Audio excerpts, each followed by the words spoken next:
Hey guys, what's up? We are back again, once again, with another video. Today we are doing a Kentucky Football Prediction 2023 edition. So make sure you hit that subscribe button down below. Help me reach my goal of 1,100 subscribers by the end of July. We're closing in on that target. We're about 15 subscribers away as of this recording. So help me with that goal by hitting the subscribe button down below. Like video, comment your thoughts and opinions down below. Let me know what your thoughts are on this upcoming Kentucky football season. Also, check out the Patreon page if you'd like to financially support the show, or check out the website if you'd like more content from the football expert. Let's make our way over, or one more other thing. I always forget this. College Football Roundup. It is my podcast channel with American Football Network.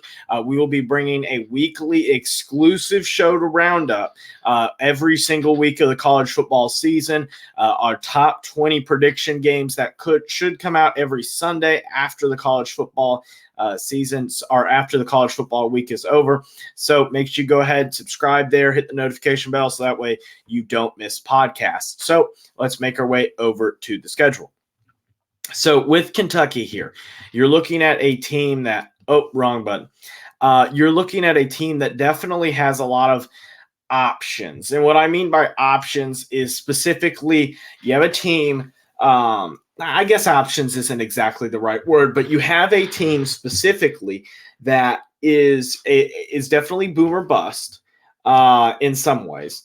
You do have a Devinleary at quarterback and a Ray Davis at running back, two transfers from that had pretty good seasons last year. Ray Davis at Vanderbilt and Devinleary at North Carolina State. Both players add a lot of potency to the offense that would not have been there if the previous starters were there alone. But with losing Will Levis and Chris Rodriguez, it is hard to replace that production. We'll see whether Leary and Davis is up to that. Obviously, Chris Rodriguez, one of the better running backs in Wildcat history, with him being third in rushing yards behind only Benny Snell and Sonny Collins. And, well, he wasn't that far behind him either, only less than 200 yards behind him. So definitely was one of the best running backs in Kentucky program history. So now let's make our way over to the first game where, well, Kentucky, I don't think that they'll have any issues. Ball State, the last time they met in 2001, Kentucky won 28-20. You shouldn't have any issues here. I think that you should be able to beat Ball State pretty easily and should be able to get a win there. Then you had Eastern Kentucky last year. Or I'm sorry, not last year. But Eastern Kentucky is a team that you have beat handily the past three matchups, though have not really exactly covered the spread. So maybe it's a closer game than one would think. But I definitely think that you should be able to beat Eastern Kentucky pretty handily.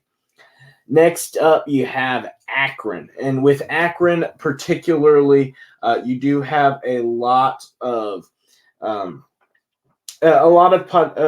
potential issues, but I think at the end of the day, Akron, another team that you're going to beat. Both Ball State and Akron are MAC schools, and Akron is definitely on the lower half of MAC schools, if not one of the worst teams in the MAC.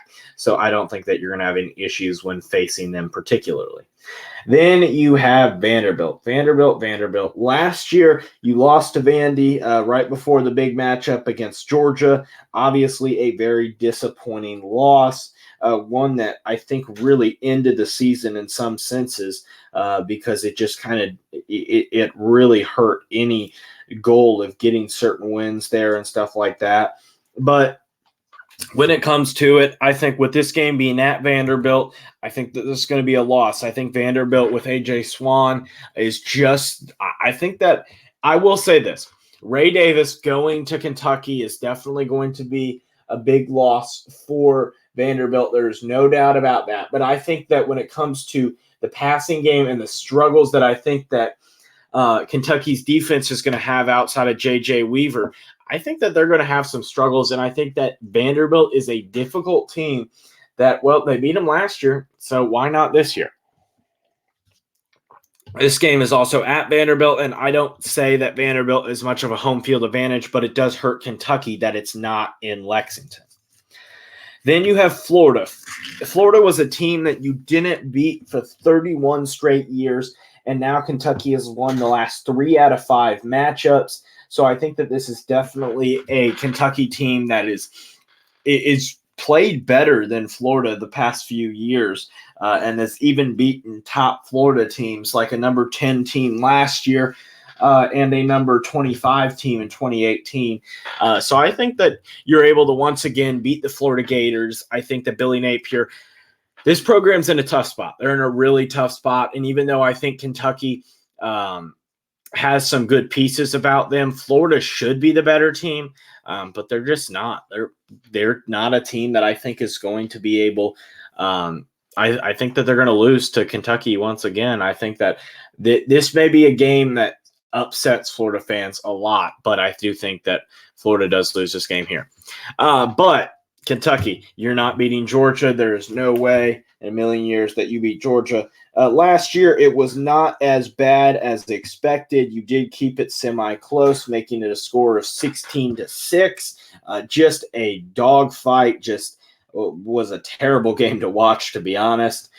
In a game that was definitely a very disappointing game for the Wildcats because you did kind of keep it close, but you just had no offensive capabilities, and you just were not able to get past that defense. And, well, let's be honest, if you watch that game, it never felt like Kentucky was really in the game or able to control it or able to kind of I never felt that. I never thought that they were really ready to win that game at any point, particularly. Then you have Missouri. I think in this matchup, I think it is a loss. I think Missouri is just a little bit better of a team. I think Drinkowitz has the program in the general right direction. And I think that I think with Missouri particularly, this is a game that I kind of went back and forth on, and I would not be surprised if Kentucky wins it whatsoever. But I am going to give the benefit of the doubt to the Tigers, just for the simple reason that I think that Missouri's defense is going to be a lot better than Kentucky's defense. I know last year wasn't a terrible defense, but I think this Kentucky defense is probably going to struggle, especially with a weak secondary. Then you have Tennessee. You have Tennessee coming to town. Last time you played Tennessee at home, it was a fascinating matchup. It did come with a loss. 42-45 loss particularly, but I do think that it was a close game. But last year, it was not close in any sense. A 44-6 resounding defeat, the worst defeat all season long for Mark Stoops and Kentucky. I think that this is another loss. I don't see Tennessee giving up that mantle back to Kentucky. I think that Tennessee continues its dominance in this sort of rivalry, and I think they do get the win there. Then you have a game at Miss State. I think that you do get a win here. I will be honest and say that I think between the Missouri game and the Miss State game, I was going to pick one of these as a win, and it worked out record-wise better that you were winning over Miss State than Missouri. But that was a small reason. But the other component is I think that Miss State is going to possibly bottom out at the end of the season, because I think that with Zach Arnett, you are looking at some possible issues that Mike Leach left him when he sadly passed away last season. I think that there were some issues with that program, and obviously you are going to have a potent offense, but that team as a total, I think, could struggle this season, especially on the defensive end. Then you have Alabama. I think that this is a loss. I think that Bama is too good of a team for you. I think that Bama, if it was earlier on in the season, I could see it possibly being a loss for the Crimson Tide, but I do think that with it being later on in the season, I think Bama is going to have most of its struggles figured out by then. Then you have a road game against the Gamecocks. I think that South Carolina is the better team in this scenario. I think that South Carolina just has the more talent and more dynamic offense. I know that South Carolina won last year 24-14, which isn't a big win for a home game.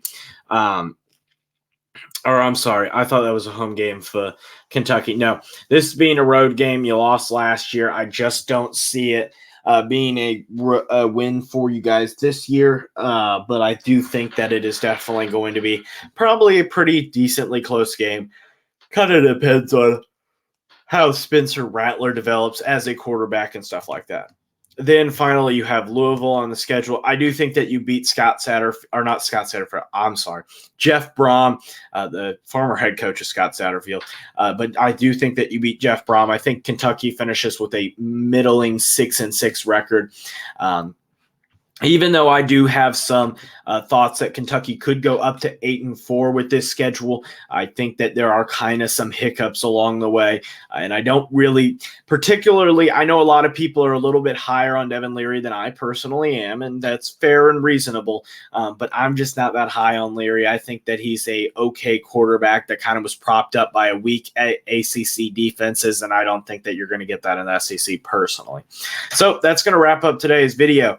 Hit 2 videos down below. Right over here will be the podcast playlist of all of my college football previews, and hit the subscribe button up here to help the channel grow.